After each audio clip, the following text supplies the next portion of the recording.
All right, welcome back to the weekly Impact stream. Fair warning, I'm nursing a sore throat right now, so I don't know how long this is going to go for. I don't know if or how long I'll be able to talk to the chat room, so might just try to get this done with quickly before my voice dies out. So let's not waste any time here. Just get right to it.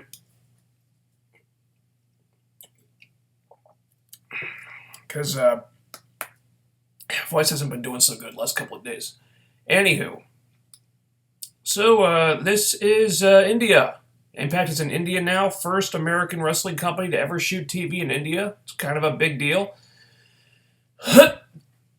Because India is a big emerging market for wrestling right now. Seems like all the companies are trying to get in on that. Impact Wrestling, WWE, ROH, they're all trying to get over there. So all making headway in their own ways, and this is what Impact is doing. They're shooting TV over there. Okay. So we begin with a cold open. Bruce Pritchard talking to JB and Josh Matthews. Because that's the number one feud in the company right now. It's JB and Josh Matthews. He says they'll be fired if they touch before the pay-per-view. Okay. Normally, you'd kind of reserve a stipulation like that for like really big important feuds that have like escalated so much that they're just disrupting everything and causing chaos and whatnot. But no, we're gonna do it with the announcers. All right, so be it. I will say, this actually led to JB and Josh toning down the animosity on commentary to the point where the announcing was a lot better this week. So let's just hit them with this stipulation every week. And maybe the announcing could level up somewhat. I think that would actually work out. So yeah, announcing was better this week. So from there, we get a really damn good hype video. Presenting like the UK tour and like how the wrestlers have handled it on social media and them traveling over there and getting ready for the show and interacting with fans and like walking around and seeing the sights and whatnot. And they hype up the tour as like a big important event for the company. It's a great video package. Kevin Sullivan like knocked it out of the park here. So really good. And then they do like the normal intro, but it's rejiggered with like Indian music and they change the color scheme to like the colors of the Indian flag and whatnot. It's a really nice touch from a production standpoint. Yeah, they were really working hard here to present this in a special way. Sorry. Then we get to the arena, and it might as well be the Impact Zone. I couldn't. If you didn't know they were in India, you would have thought this was the Impact Zone. Because it looked exactly like it. I mean, you couldn't light it a little differently? I don't know, but what are the odds, man? They're shooting in a studio that looks so much like the Impact Zone, you might not even be able to tell the difference. They get some lights in the crowd or something, I don't know. I guess they spent all the time on the videos that they didn't have enough time to light the set differently.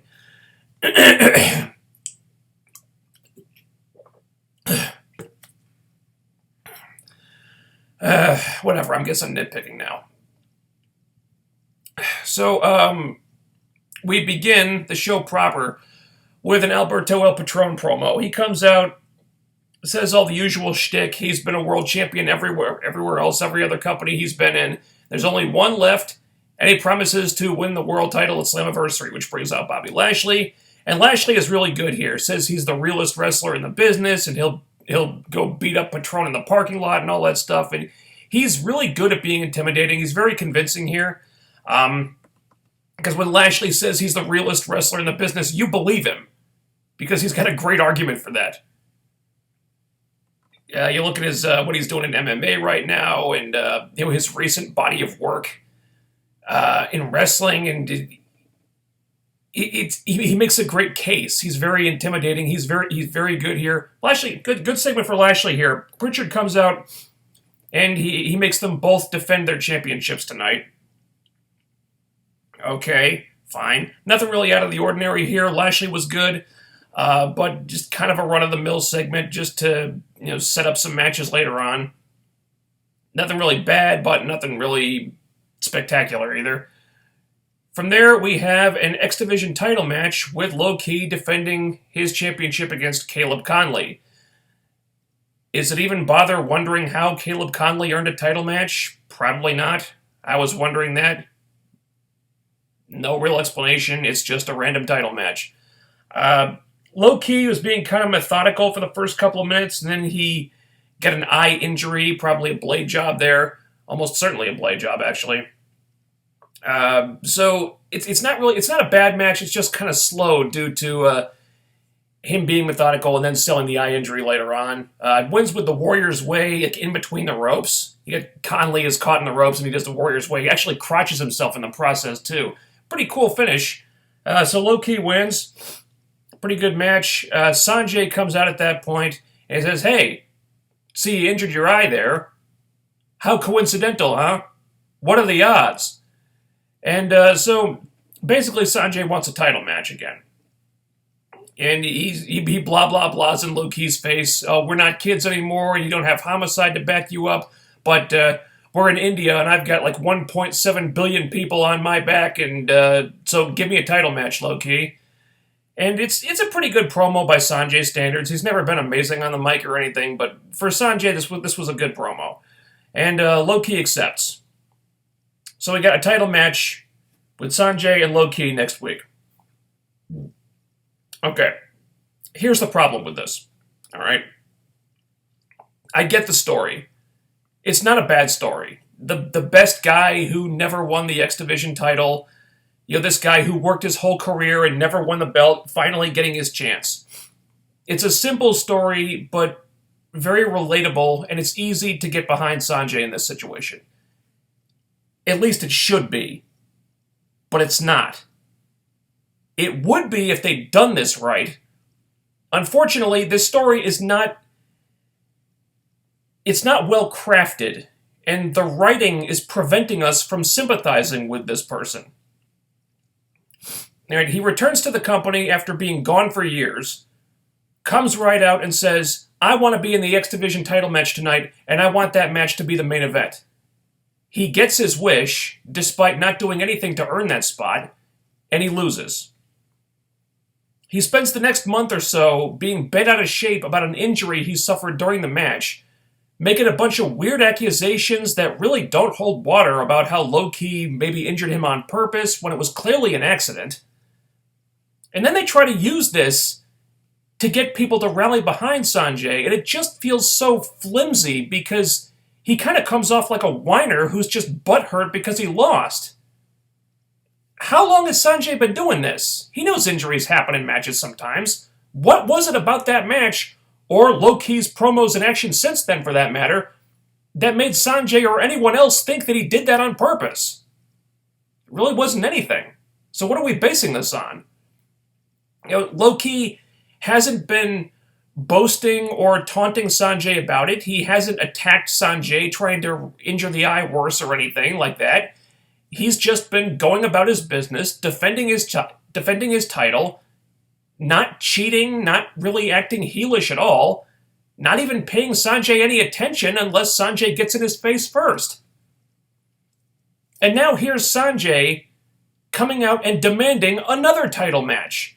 Not going to Pritchard and offering to do something to earn one, not trying to win a number one contendership match, but just confronting Low Ki, getting in his face, and asking for another title shot because he just wants one. This is why I said that Sonjay is coming off as entitled. He keeps asking to be handed opportunities instead of working for them, whereas Low Ki, the bad guy, supposedly, is the one who's doing the work. And Josh Matthews even pointed this out. As the segment ended, Josh said, "What's he done to earn a title match?" Great question! He hasn't done anything to earn a title match. That's the problem. Sonjay should be the sympathetic person in this situation, but instead I was and continue to side with Low Ki because Low Ki is acting like a man, and Sonjay just seems like a guy who's bitter that he never won the big one, and keeps making excuses to explain why and taking shortcuts to finally grab that brass ring. This is such an easy angle to book, it practically writes itself. I don't know how you fuck this up. Just have Low-Ki actually act like a heel. If he's threatened by Sonjay, like Sonjay suggested, have him do something to show that. Have him attack Sonjay backstage and target the eye. Have him insult Sonjay in every promo. Have him do something that makes you want to see Sonjay get revenge and beat him. Because that's what's missing right now. And then you just need to have Sonjay actually work to climb that mountain to earn another shot at Low-Ki until he finally gets it and wins the title in India. This isn't complicated.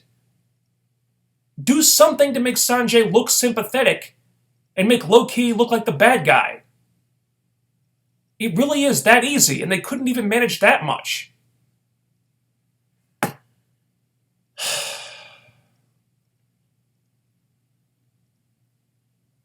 I don't know how you messed that up. I really don't. And Sonjay's probably going to win the title finally next week. And the whole thing just feels completely ill-conceived right now. It's a damn shame. So after this we have, oh boy, a Hornswoggle video. And the damnedest thing about this is that it's actually played seriously. He's explaining why he did what he did to Rockstar Spud. And I'm paraphrasing a little bit here, but his explanation really is, he pulled down my pants, so I had no choice but to put him in a wheelchair. That's basically his explanation. Yeah, he pulled down my pants, it made a joke of me, so I was forced to cripple him with a hammer. So yeah, Hornswoggle comes off like a complete asshole here. So who the hell is the bad guy in this feud?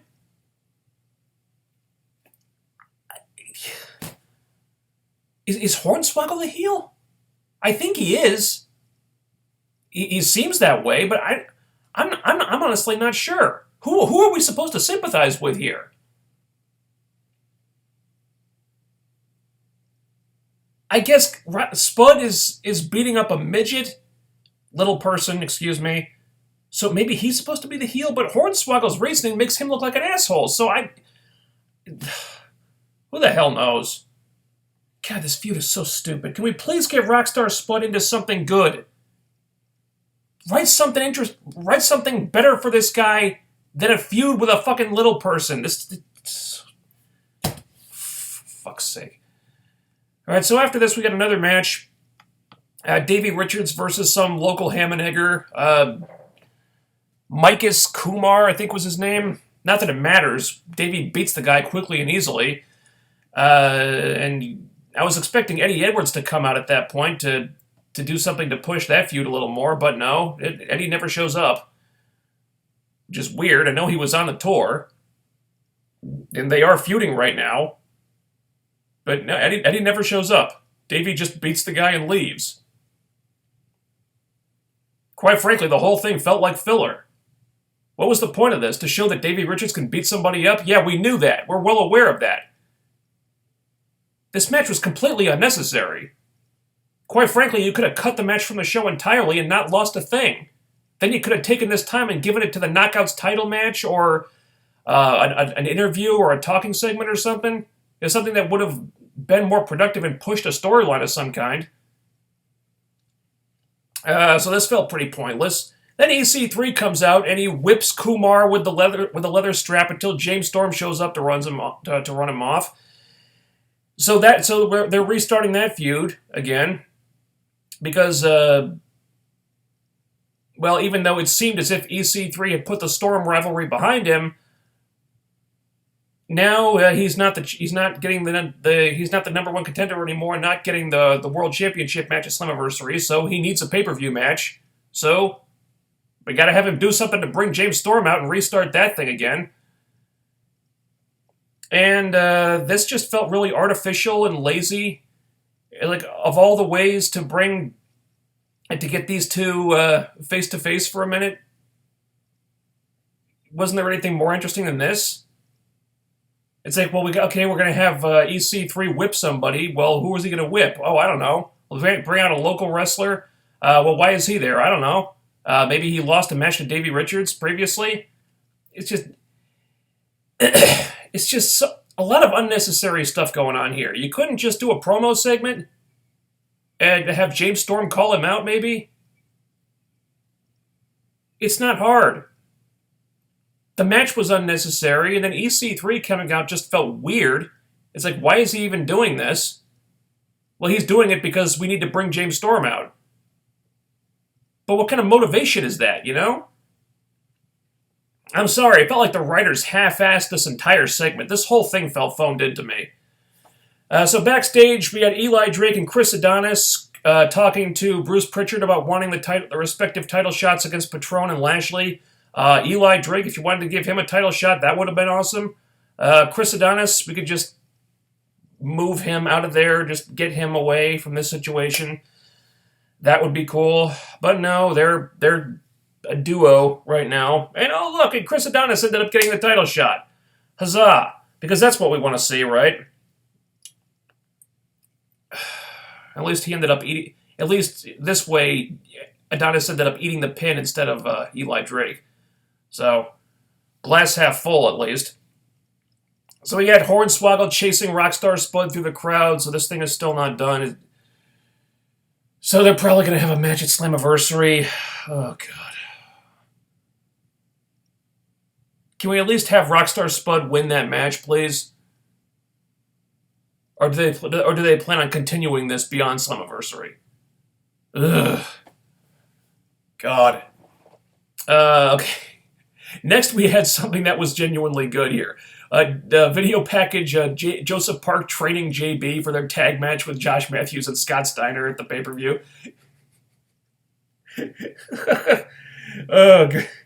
I fucking love Joseph Park. This shit was funny.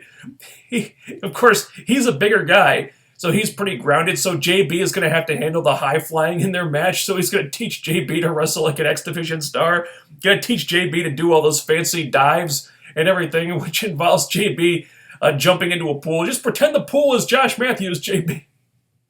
And JB tries to do a dive, he just does a big belly flop into the water.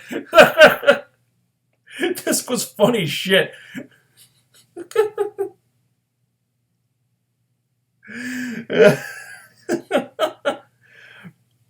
Man, whoever made the call to add Joseph Park to this announcers feud, that was a fucking stroke of genius. Give that person a raise because that decision single-handedly saved this feud and turned it into something funny. Joseph Park, that guy's awesome. So we have our world title match for the Impact Wrestling World Title between Lashley and his opponent Moose. So Eli Drake and Chris Adonis were out of luck in that one. And really good match. I think for the first couple of minutes, Moose looked a little bit jet-lagged, I think. Not surprising, because I think they had, like a 17-hour flight? Jesus Christ. I'd be dead on my feet. But I guess once the adrenaline kicked in, things turned really good. Very strong competitive match here, really good. Frankly, it should have been the main event. Nothing really out of the ordinary here, just a really good match. One that doesn't really matter that Moose lost, because he looked great against the world champion. Lashley wins, obviously. But it is cool seeing the guy with the secondary title getting a title shot, because at some point we got away from the idea that the guy who is like the Intercontinental Champion or the U.S. Champion or now the Grand Champion, who has the second-tier championship, wouldn't they be the de facto number one contender? At some point we got away from that idea. I don't know why. So it was cool to see the secondary champion getting a title shot here. I like that. I like that idea a lot. And then we have our Knockouts Championship match for some reason. Rosemary defending against the Hot Mess Express, Laurel Van Ness, who is still in the wedding dress, still doing her makeup like the Joker. Still acting like a lunatic. God bless her. She plays this thing so well, but it's starting to reach a. It's starting to get to a black machismo level now, where it's cool, it's entertaining, it's funny in the beginning, but it's like, how long are you going to drag this out? How much more are you going to milk out of this? I mean, she's entertaining with it, but I kind of want her to go back to her original gimmick now, or at least incorporate, or at least like blend the two together, and do like a Jekyll and Hyde type thing, where she's like the stuck-up, spoiled rich bitch, but if you piss her off, she turns into the raving lunatic. Just saying. I mean, you got Dr. Jekyll showing up in this new Mummy movie. Seems like a good time to do a Jekyll and Hyde gimmick type of thing with LVN. I'm just saying, I think it could work. Plus, I think the lunatic drunken bridezilla thing has kind of run its course. I think it's time to take a step back with it. Anyway, pretty short match. I don't know if it lasted longer than like 2 minutes, maybe 2 minutes and change, which is kind of disappointing. LVN is a big up-and-coming star, showing a ton of promise, with character work and whatnot. She's one of the core four that you're building around right now, and she gets jobbed out in 2 minutes. I didn't agree with that. I think this is why the Davey Kumar match was just pointless. You could have removed that match because it added nothing to the show, given that time to this segment. Because this segment was cut criminally short. So, Sienna gets on the ring apron, and Rosemary shoves LVN into her and rolls her up and pins her. Rosemary gets the win. I like Rosemary being made to look strong here. I'm kind of disappointed for LVN that she got jobbed out so quickly. And so the heels attack Rosemary post-match, and here's where the cool stuff happened. We got Allie showing up with her music that is still fucking terrible. Please get her some better music. What were they thinking? Or just have her go back to their original music. This new theme sucks. I'm sorry. It's just terrible. So Allie shows up with the kendo stick. And this is one of the reasons why I say Allie is Bayley done right. Okay? I love what they've done recently. Allie is basically doing a similar gimmick. She's the sweet, innocent one. The sweet, innocent underdog, the girl next door type of thing. And here you have Bayley doing this gimmick that's very similar. But you had her in this match at, what was it, Extreme Rules, I think? And a match that she asked for, this kendo stick on a pole match. And she's saying for several weeks, oh yeah, I'm ready to get extreme. I saw Wonder Woman and it empowered me, and whatnot. And I'm, blah blah blah. And then she actually gets the fucking kendo stick, and she spends 30 seconds just hesitating. Like, am I gonna do this? Am I gonna do this? Am I actually gonna hit her with a kendo stick? And she hesitates so much that it costs her the match. Like Alexa Bliss just spears her, grabs the stick, and just whacks her with it immediately. And it loses Bayley the match because she looked like an idiot. Because she couldn't bring herself to fucking just hit this girl who stole her title and has been making her look stupid for weeks. Even though using the stick was completely legal in that match. But here's Allie. She gets the kendo stick.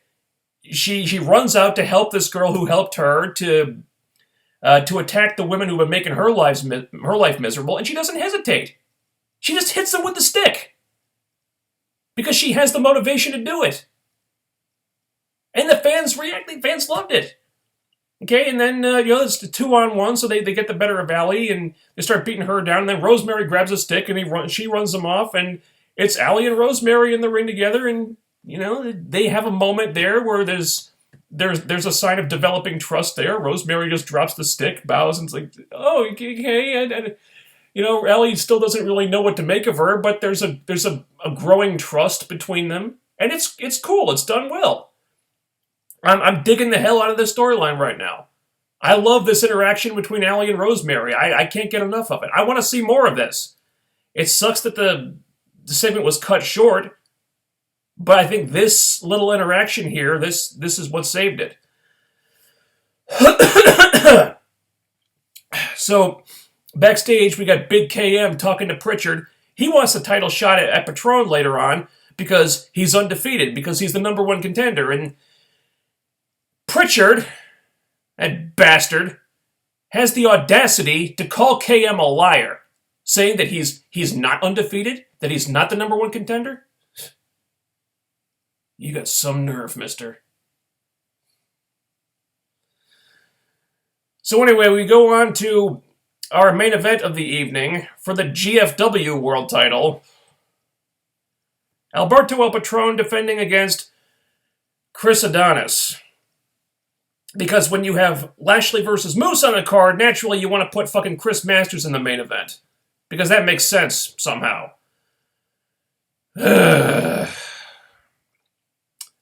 So, it starts with Patron beating Adonis through the crowd for a few minutes.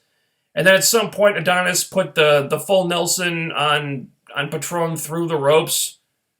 Which was something different, I guess. And to be honest, that's about all I remember from this match. Nothing. It was like 2 days ago. I can't remember anything else that happened in this match, really. Despite Patron's best efforts, it was just a pretty dull affair. Thanks to Chris Adonis. I'm sorry. Adonis is boring as a wrestler. He's boring as a performer. There's nothing about this guy that is interesting. So why are we putting him in the main event? Who gives a shit? So naturally, Patron wins because he had to win. And then Eli and Adonis attack Patron post-match, which was cool. You know, Eli beating down one of the top guys. Like seeing Eli Drake do that. I don't know why the hell Chris Adonis has to be there. If we could just get him out of there and have Eli Drake beat down Patron by himself, that'd be cool. Moose makes the save, while Lashley stands on the stage and he just watches. And that's where we end things. So, yeah, not the main event I would have chosen. Any idiot would have put Lashley and Moose in the main event instead. Much stronger match, much more memorable match. So I don't know what they were thinking putting Chris Masters in there. I guess he's the GFW guy, so naturally he merits the main event, you know. Whatever. Production-wise, and Kevin Sullivan really deserves props for this.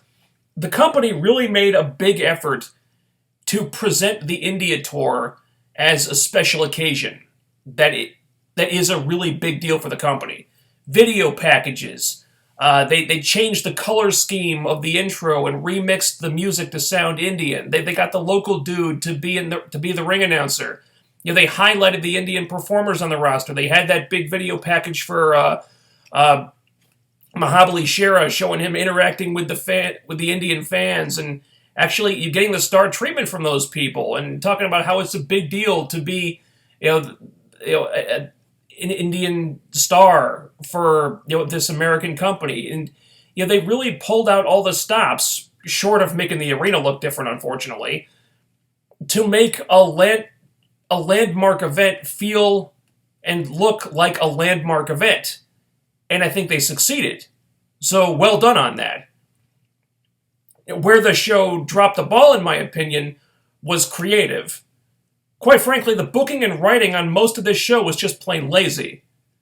You had a squash match to fill time that was so unnecessary that cutting it out would have actually improved the show.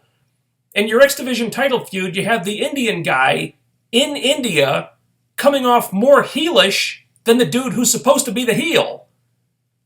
The Hornswoggle Spud thing continues to be incredibly stupid and a waste of Rockstar Spud's time. You had a boring-ass Chris Adonis match as the main event instead of the Lashley versus Moose. About the only things I really enjoyed about this were the Joseph Park JB training video, which was hilarious, and the knockout segment, which managed to still be cool because of Rosemary and Allie, despite getting shortchanged on time. So the takeaways from this Impact are that the production is killing it, but the writers are slacking off. You'd think that this being the first time an American company has shot TV in India, the creative team would have put a little more effort into this one, but that didn't happen. Not sure why. So we got 3 more shows in India, I believe. Let's see the writers try to carry the ball a little bit further for these next 3 shows. Okay, Jeff, Dutch, try to put in a little more effort for the next 3. Okay.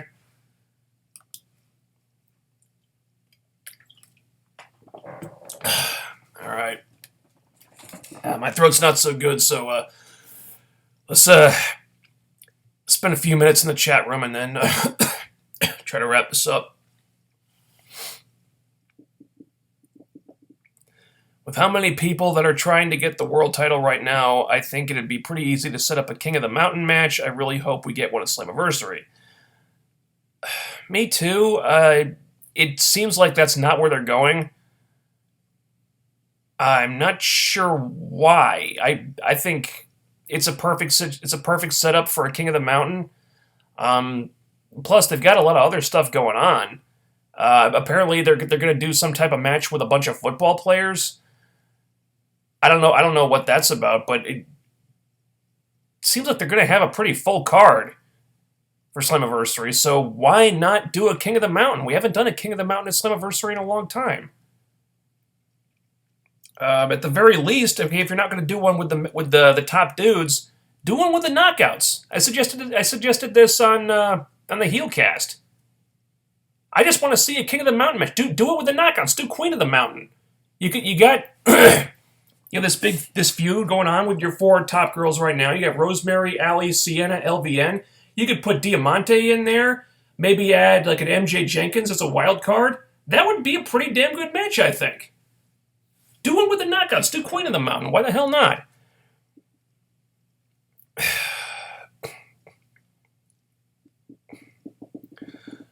Okay.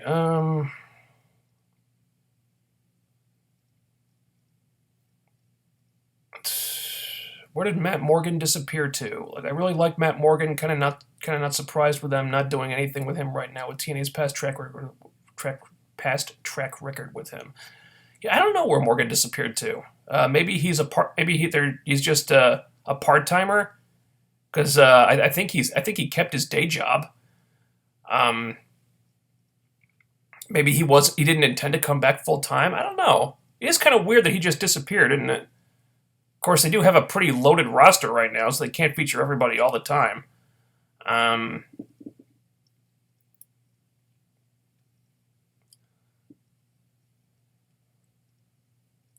Really enjoy the stare down between Sonjay and Low Key. These types of visuals make feuds feel real and personal. Yes, the stare down was good. And I'll credit Sonjay. He was really over with the Indian fans, and he played up to them. He was speaking Hindi or whatever language that was, and they were really into him. So it's kind of unfortunate that you have an environment where Sonjay is going to get the star reception from the fans, and you can't present him as a sympathetic character. I mean, I stand by this. I think Sonjay is looking more like the heel than Low Key. So it's disappointing that creative kind of shot him in the foot when you know he's going to get this great reception, right? So they're kind of working against him in that. Creative was kind of working against him in that regard. Still got a great reaction though. And that was a great crowd too. Okay. List of ideas to improve Impact. Change the colors of the Impact logo from blue, white, and green to red, white, and gray. Any particular reason? And change the colors of the ropes to change the rope colors to red. I don't know. I would try to stay away from any colors associated with Raw or SmackDown. I like green. Of course, that's probably GFW colors. Maybe you want to get away from that too. I don't know. I kind of like the color scheme they got right now, to be honest. Even if it does remind heavily of SmackDown.